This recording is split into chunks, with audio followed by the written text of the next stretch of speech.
Hello friends!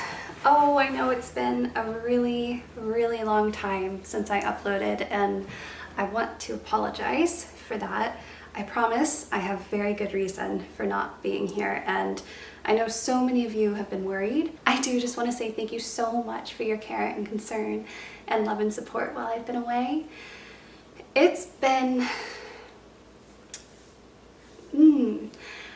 some of the hardest months of my life, I think. This is the first time in my life where I've experienced significant health scares for a loved one and myself even. There's also been financial strain and emotional, I don't even know what to call it, upheaval. It's just been a really hard 2 months. As quickly as I possibly can, I'd say the biggest thing that happened in the last 2 months is that Landon was hospitalized for about a week. And it started when he was working on a project. He's a carpenter and he was building a shed for a client, and he was cutting with a saw, and the saw hit a piece of metal and rebounded and went into his knee. I promise I'm going to leave out any gory details. Once at urgent care, they cleaned him up, and the wound itself was actually very lucky, if ever a wound were lucky, in that it was deep rather than wide, and it did not cut any ligaments or vital veins, arteries. There was not permanent damage to his knee. So it was a quick stitch up, a not so quick stitch up actually. It was like an 8-hour day in urgent care. I digress. He got stitches and was set to heal nicely, and after a week of steady healing, he thought he was better, and he went back to work and had a very big hard day at work and decided to take a dip in the river afterwards to cool off and relax. And that was a very big mistake, because within hours of swimming in the river, his knee began to be in pain and stiff, hard to move. We were sent to the emergency room, and it was one of those situations where everything just kept getting way more serious than expected. At first it was just this cut that was going to get better, and then it was like, oh, it might be slightly infected, let's take an antibiotic and it'll get better. But 2 antibiotics in, it wasn't getting better. In fact, you could see the infection. It was this red swelling around his knee, and each day it would travel further up his leg, and then it started traveling really quickly. And Landon saw 6 different doctors, maybe more, and they consulted with infectious disease specialists and took cultures of his blood and cultures from the wound and did CT scans and everything, and they couldn't figure out what it was. So he ended up being hospitalized for 6 days, and he had a fever for 5 days straight. He could not walk, he was in severe pain, and somehow managed to crack jokes the entire time while I discreetly cried in the corner. I always imagined myself a stoic. It's hilarious saying it out loud. I just imagine myself to be one of those people that's good in emergency situations, but when it comes to someone I love deeply, I am a big old baby. I even fainted at one point. And I can laugh now, but it was really hard to see Landon go through that. So then it was my turn to have a health emergency. And shortly after Landon was better, I got a concussion. The day that it happened, I had light sensitivity and a headache, but I wasn't too concerned. And then the next day, I woke up with a pounding headache and nausea, and that was the oddest thing. I could not believe that I would be nauseous from hitting my head. It was startling, and I found myself crying yet again. But I never got to the point of vomiting, and I could always walk straight, and my vision was always clear, though I did have light sensitivity, and I couldn't look at screens for about a week, and the headache lasted for a week, and then since then has been off and on, and it's been 4 days since I truly had a significant headache. The only thing yet to return is my energy. I get exhausted really easily. I mean, there's nothing quite like having someone you love be, it feels dramatic to say, but it could have been life or death should the infection have gone to sepsis, and people were very concerned. There's nothing like that, and there's nothing like also experiencing yourself a significant injury that completely prevents you from just living your life, to quickly make you very grateful for normal mundanity. So yeah, those were the big ones. I made a 20-minute, very detailed video on Patreon going through everything that's happened in the past 2 months, but for this, I'll leave it here. And I'll link that video in the description. It's free to access. Yeah, you can head over there if you want to know more. So yes, I feel so grateful, but I also feel just generally exhausted and sad and like frustrated. I don't know, it's such a complex mix of emotions. But this is life, and you gotta carry on. And if I'm gonna carry on, I'm gonna get my normal, and I want to enjoy it. I am determined to get back to it and enjoy it. It's summer. It's the season of sunshine and warmth, of star-filled nights, of ice cream. I feel like summer is also a romantic comedy season. The world just falls a little bit more in love in summertime. It's the season of nature walks, of movie nights and bonfires, of beaches and books and so many things. But also it's a mixed bag because summer for so many people is really, really hard. It can just be entirely overwhelming. The heat of summer can be physically exhausting. You can like suffocate in your own sweat and humidity walking from your front door to the car. It's literally harder just to exist and go about your day in extreme heat like that. And then there's also body image pressures because people dress a certain way during the warmer months and do certain activities like swimming. I know I personally really struggle with comparison during this season.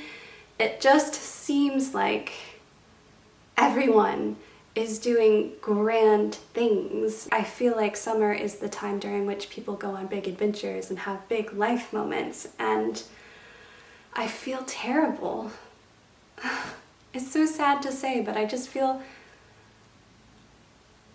I have the unpleasant tendency to feel less than when looking at things on the internet of people like really living their lives and having these amazing experiences, when all I want to do is sit on the couch in front of a fan and read a book while eating a popsicle, which is totally fine. Seriously, if one of my friends were to say, hey, come over, let's eat popsicles and read books, that would be amazing. And I know that, and yet, summer especially, this comparison thing gets really, really hard. No matter the season, there are challenges. And there are also joys. And so it's extra important that we be intentional with our time to try to enjoy our lives. So I thought that I would make a video entirely about how to enjoy summer. And this is meant to be totally approachable. This is not some extreme bucket list. No, no, no. This is a gentle, hopefully fun idea to do together. So get your notebooks and pens, because I also have some journaling prompts that I want to do together, because I love a good journal prompt, and also I want to give you something tangible to walk away from this video with, or not. Totally up for you, up to you. You don't have to do it all, and you can trust whatever it is you feel you need. It's like I'm always saying, you deserve to enjoy your life, and that's what we're gonna do. So, If you have not already, go ahead and make yourselves a heartwarming cup of tea. Grab your coziest of comfy blankets and let's enjoy summer together.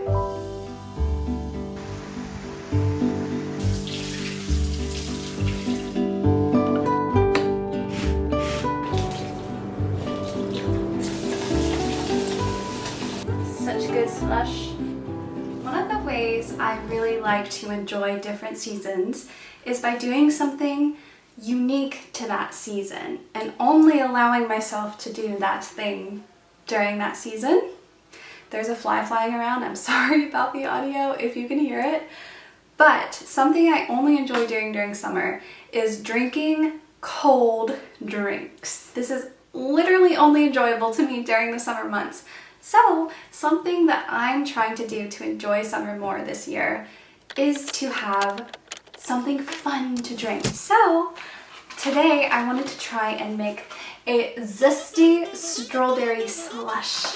It's gonna be my own recipe, but strawberries are very in season right now.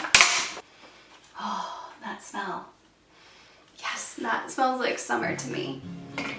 This is totally non-alcoholic. I don't really drink alcohol. Nothing against it, just don't like it. But the first thing I'm gonna do is wash and chop my strawberries. As I slice the strawberries, I'm putting them in the blender. Honestly, the thing I find most challenging is not eating all the strawberries. Alright, I've used a whole punnet of strawberries and it comes up to 3 cups chopped and put in the blender. So if you're gonna replicate this, one, I don't know how it's gonna be. I've never made it before and this is totally an experiment. But 2, 3 cups chopped fresh strawberries. Next, I'm gonna squeeze a whole lemon in here. Here we go. Wait, zest the lemon.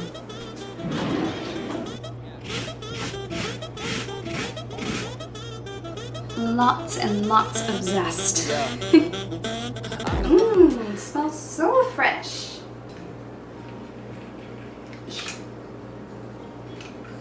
I am strong. Yes. It's 1/2. Okay. I'm gonna add 1/4 a cup of sugar.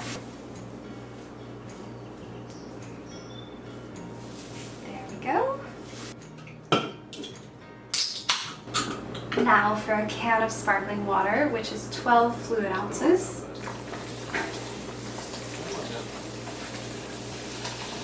Oh yeah.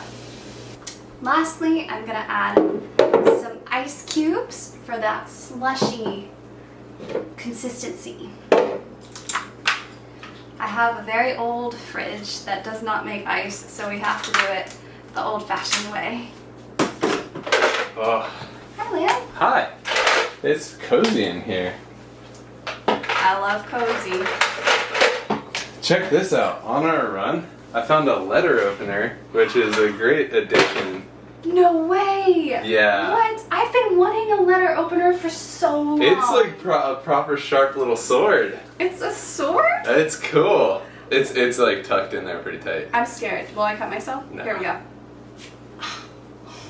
Wow, it's Toledo. It's from Spain. Oh, cool. It's a Spanish letter opener.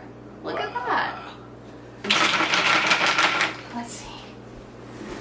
Oh, out of the same free file. What is this free file? It's exactly what we needed is what it is. Are you sure you didn't just go to someone's house and take everything we needed? It said, take it if you need it. Wow, that's so nice. I love it when people do that. Oh. Big moment. Texture is perfect. Such good slush. We have some mint leaves in the garden. Ooh, yum. Oh, it's so tempting. I know. Cheers. Cheers, you guys.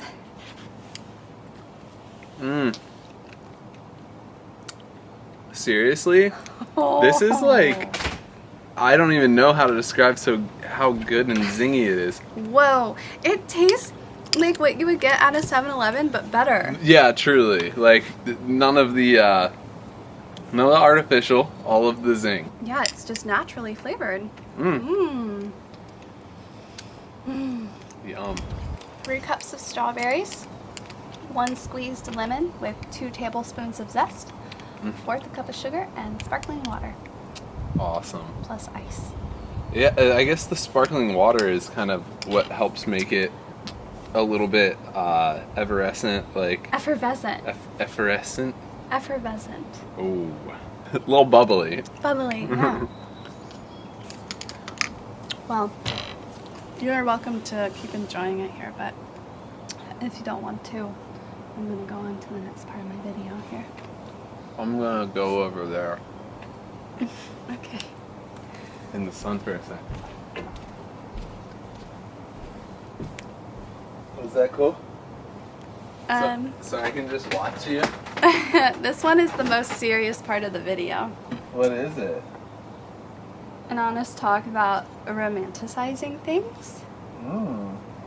Romanticize this. So Landon's just sunbathing off behind you guys, and I'm gonna try and say something that I've thought about a lot, and that is actually very close to my heart. Just sunbathing.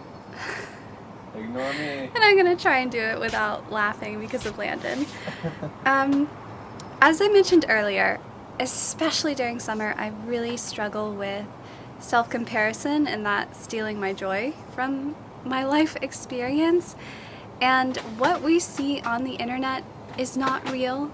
Even this video that you're watching is filmed and edited. It is an artistic project. It is not my real life. It is this rose-tinted lens perspective of things that I genuinely do enjoy and do, but it's art. Okay. And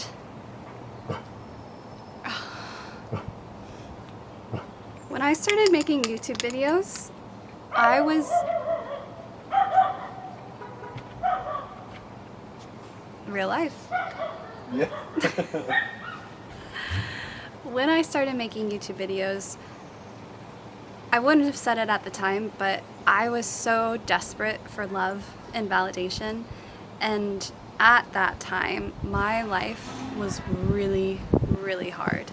I had a lot of struggles, and romanticizing my life was this thing that I did in order to survive. I feel like romanticizing things has become this really trendy topic, and I do say on occasion in my videos, I'm going to romanticize this thing, and also in my life, I love romanticizing things, but I've tried to stay away from romanticized specific videos because for me, always, romanticizing life isn't this like fun, superfluous thing.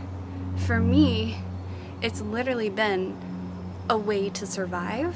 Like, when you can't afford to feed yourself, you have to romanticize the heck out of bread and peanut butter.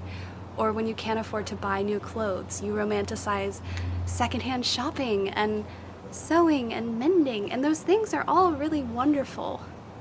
But romanticizing for me has been this way to enjoy my life when the odds were stacked against me. And so, if your life doesn't look like what you're seeing in this video, hang in there. It's going to get better. And it's also okay. Your life is real, and it matters, and it's beautiful as it is. Cheers to that.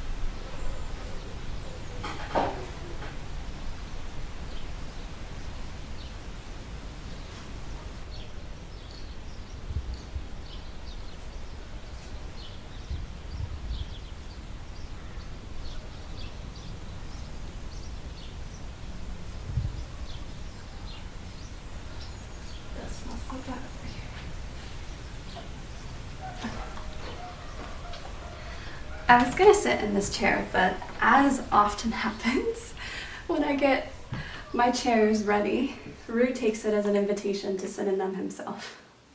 That's how the thumbnail of my 5 a.m. morning reading routine came to be. I got that all set up, and then Rue was like, "Oh yes, thank you very much. This is a very lovely place to sit. I'm so happy you made it up for me." Carrying on with how best to enjoy our summer, I have some journaling prompts for us to answer. I got this new journal. It feels like it could be a grimoire. It's just very beautiful. If you're feeling up for it, go ahead and grab a pen and paper, notebook of choice, and let's answer these 3 questions together. First question, what do you think of when you think of summer? Try and stay positive with this one.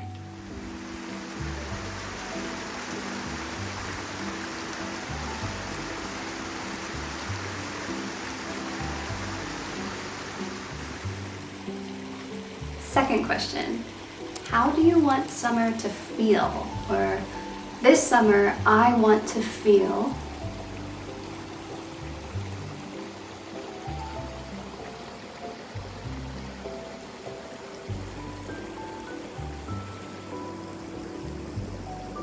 Have yourself a homebody summer. Have yourself a crafty summer. Maybe an adventure summer.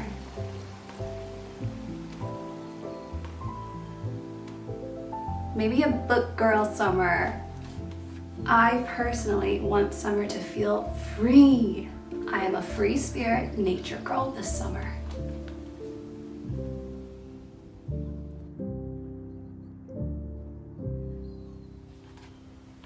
Third question, what is one little thing bringing you joy this summer? For me, I've written walking barefoot in nature, or making fun beverages, painting, suntans, looking at the stars, adventures with loved ones. Even just listing these, I feel so much more excited about summer, and also inspired to ask a 4th question. What is one big thing you hope to do this summer? Again, this doesn't have to be grand, but big for you. My answer to this question is that I want to host a gathering at my house. In other words, I want to initiate bringing people together. I love when people do this, but for whatever reason, it's something I'm terribly shy about. So this summer, my big thing I want to do is host a gathering at my house.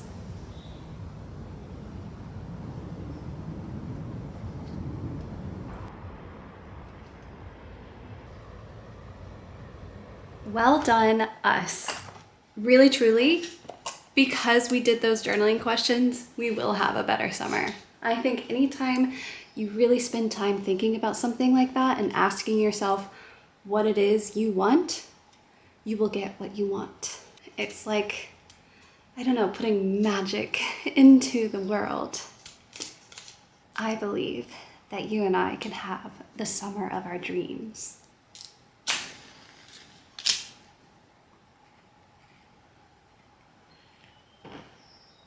I'm lighting M Green Grass scented candle, Sweet Clementine, inspired by Spain. It's a really, really lovely smell. Kind of a crazy flame though. But in the same vein, hold on. This doesn't look nearly as dreamy as I thought it would. In the same vein as lighting candles, another way I like to enjoy summer is by really leaning into coziness. People don't generally think of cozy when they think of summer, but there are moments of coziness, whether it's lighting candles, which is even better in the summer because you can open windows and have a mix of fresh air with your candles. I really like doing cooling face masks when I'm terribly hot and it's been a long day. That's a summertime ritual for me. And I also like making my space summertime cozy. I have a handful of little decorations, mostly flowers and things of that sort, that make my house feel cozier during the summertime. And then I know this depends on where you live, but There are moments of rain, and whenever we get rain in the summer months here, I really, really lean into it.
This would not be a Morgan Long video if I did not take a moment to talk about books, which of course are one of my most favored ways of enjoying a season. I love a good rom-com read, and I just finished one that I think was a 10 out of 10 read, and it is Great Big Beautiful Life by Emily Henry. This is my third book by Emily Henry that I've read, and I just think she does romance the best. There is true depth to her characters. I usually find the main characters really relatable, which is something that obviously I really enjoy. And then the themes throughout the books are just perfect. There's Book Lovers, which takes place in a small town at the heart of a bookstore, which I love. Then Great Big Beautiful Life takes place by the ocean, which is exactly what I want in summertime. It also focuses on two writers, but there's this beautiful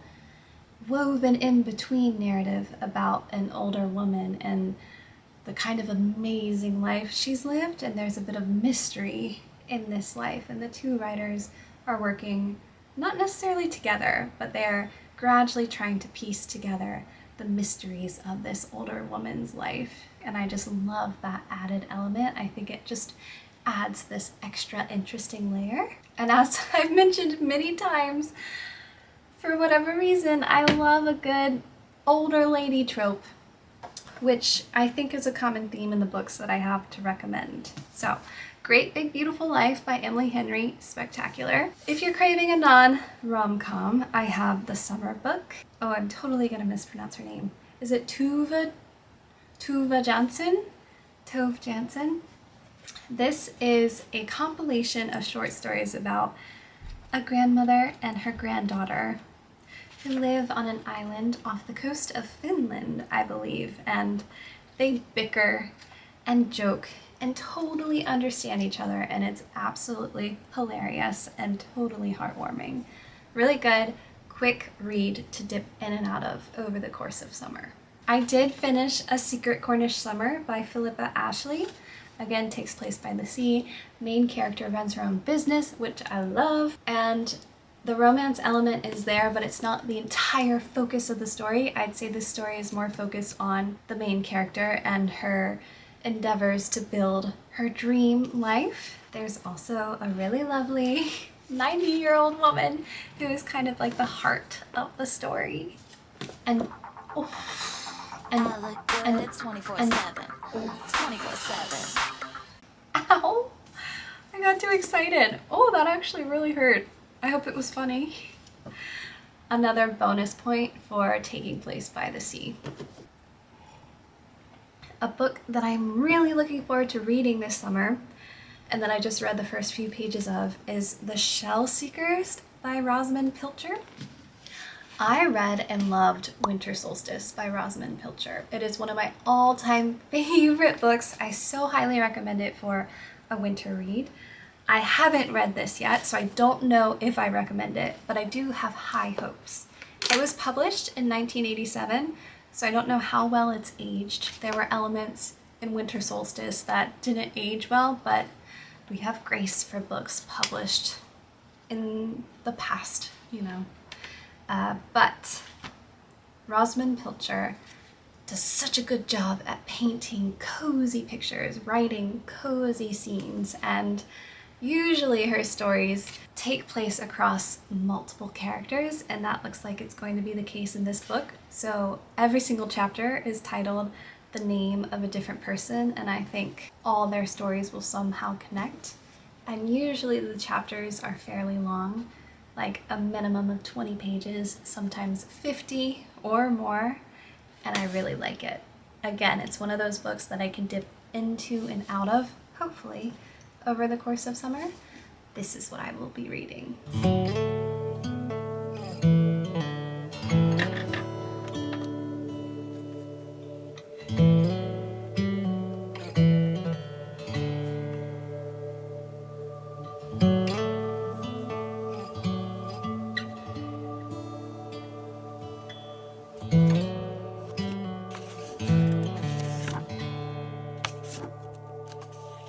Beverage number, I don't even know, I think I've lost count.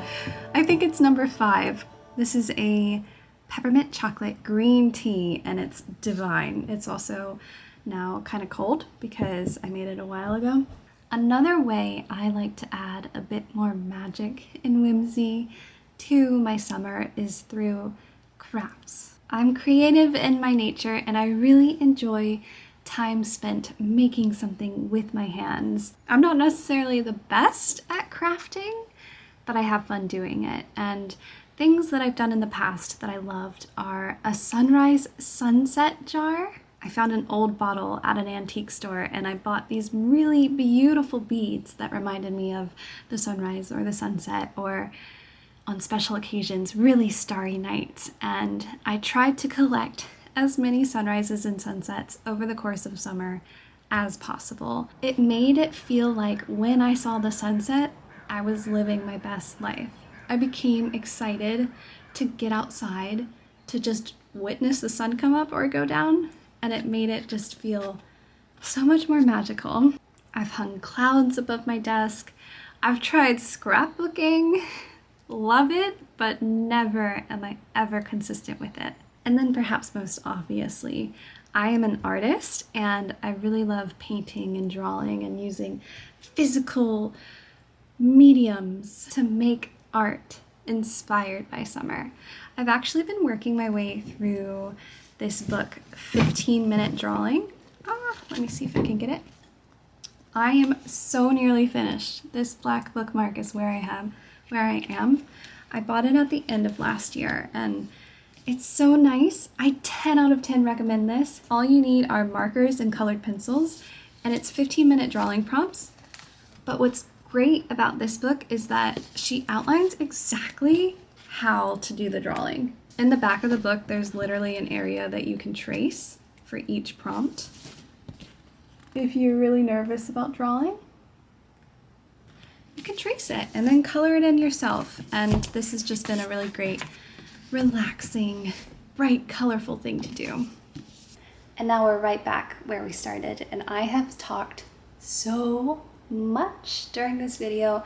I'm literally tumbling over my words right now, but it has felt so good to film. I feel like I'm returning to myself, and I have enjoyed this day so much. A few other honorable mentions of things I'd like to do are more nature walks, basically just getting outside as much as possible. And saying yes to spontaneity. The sun sets later, and I want to use that time to spend time with my friends after work and do things like invite them over for a cookout or go see the sunset.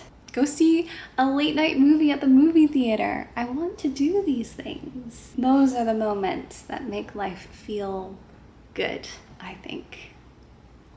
And lastly, this one is totally crazy and I don't expect anyone else to do this, but it is something that for whatever reason, I just really need to do it. And it's that I am going to try and have a dumb phone summer. Basically a no phone summer. And you guys, I bought a Barbie flip phone. This actually works. This is my Barbie flip phone. It came with stickers and rhinestones and 100% I will be decorating it. But it's a legitimate phone that you can call and text on. And I am going to try to use this summer instead of my iPhone. I will let you know how it goes, but even just looking at it makes my heart absolutely giddy. It's like my childhood dream come true. Little Morgan would like just foam at the mouth over the sight of something like this. So I guess in short, I'm going to try to disconnect this summer. The internet is a terrifying place at the moment, and I, in my current state, don't have the mental capacity or emotional bandwidth to handle it all. It's gonna be a Barbie dream phone summer. And that is it. I'm very happy to be back. Thank you for waiting for me while I was away and giving me the space and security to be able to step back. I'm really excited about my next video, and it's one that I've been filming actually over the course of the past 2 months, in and out of all the catastrophes that have happened. And I'm so excited to share it with you. I've been posting regular updates about it on my Patreon, so if you're curious, you can have a sneak peek over there. But basically, Landon and I dabbled our toes in our first ever home renovation, and it is very bookish. It's been the happy thing in the past 2 months, and I can't wait to share it with you. So, the break is over, hopefully, as long as we stay healthy, and I will be seeing you again very soon. I love you, and happy summer.